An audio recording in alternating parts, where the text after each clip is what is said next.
everyone, Fred here. Thanks for stopping by today. Going to do a little workout in the flare today. Going to do a little unboxing and initial setup on a rear view camera. Yes. So let's get into the unboxing. Hello everyone, thanks for stopping by today. This is going to be a little unboxing video today of the AMTIFO model A11 rear backup camera for the RV. Purchased this off of Amazon. Going to replace an old Sony black and white camera that I will show shortly with this model.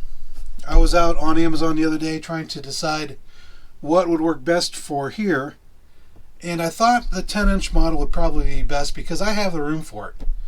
The 7-inch would have been fine, but if you've got the room and it was only about $20 more, I thought 10 inches would be awesome up there to be able to see out the back of the rig. So this is it. This is the model A11, like I said, by AMTIFO. Let's do an unboxing and see what's in here.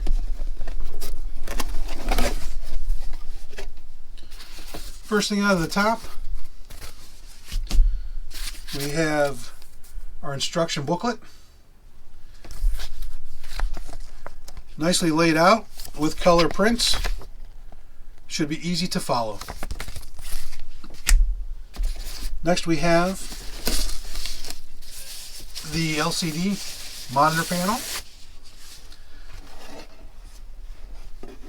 Here's a comparative size to my hand. My hand is usually about 10 inches. It's maybe getting shorter as I get old, but 10 inches across. Options across the bottom.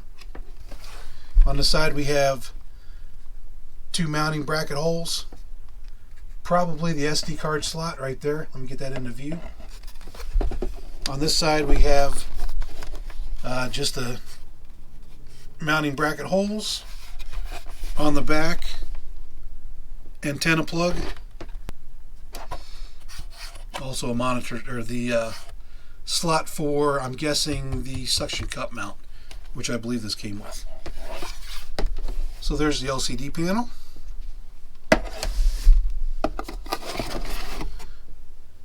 Underneath this layer we have, what can I grab first here? Well, camera right here. This should be 1080p with night.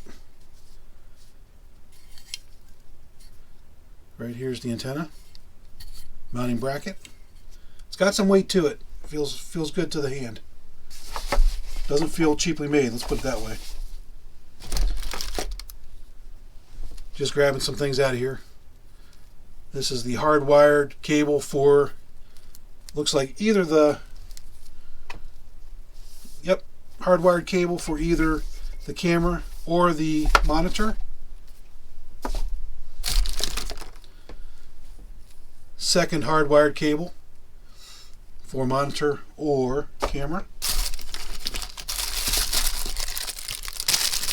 And what do we have here? We have the suction cup mount.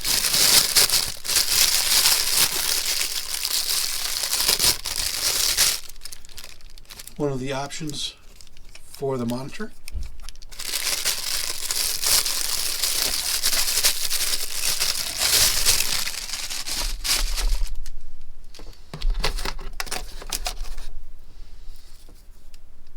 Two antenna.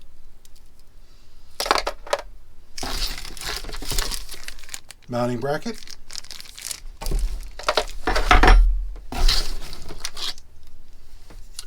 .12-volt plug via cigarette lighter adapter, on-off switch, and boy, I forget what these are called.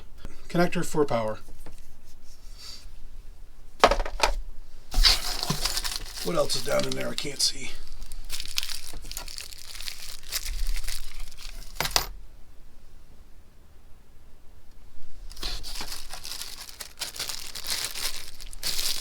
Thumb bolts for the mount.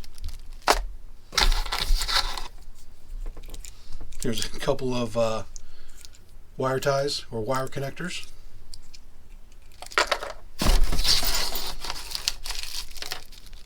and your screws, mounting screws. These will be for camera. Another one of the connectors. That's it. That's everything in the box. All the basics are there. So there we go. There's the kit itself. Let's go over and take a look at what we'll be replacing. Let's do that now. This is the monitor we're going to be replacing. It's a Panasonic. If we look to the back here, this is a GP RV700 held on place by a couple of bolts, and the cables right here, this cable set. I looked these up on Google. I did find an install guide, the manual. The only ones I'm concerned about are this red here, which is 12 volt, and these greens, which are the ground. Don't worry about anything else. This blue is the monitor cable, and this black cable here is for the camera. Don't use that red right there. That is 9 volts. You want 12. You want to use this big red cable right here. That's 12 volt. Don't confuse the two. Alright, let's get this monitor off. We'll get those bolts undone, and we'll see how it might fit up there. Alright, stay tuned. Okay, so the old monitor is out. As you can see, parts are there. New one's up. Right now it's just temporarily, I have one screw in the center bracket just to see how it's mounted here. Now, I didn't realize it, but it's mounted upside down because that's where the mounting thumb bolts are. So I did see that the software can flip the screen. It's whether or not it'll flip the screen and keep the image correct as far as left to right. I suspect it has that feature. I just need to figure it out once I get it powered up. So we are good to go. Next step is to apply power, and it's starting to get a little bit dark out here, so we're going to call it a day. I'll call it a video for now. This will be part 1 of the AMTIFO rear view camera install. We'll go from there. So until next time, stay tuned. If you haven't subscribed, be sure to subscribe, because this will be an ongoing project here next couple weeks. All right, thanks for watching.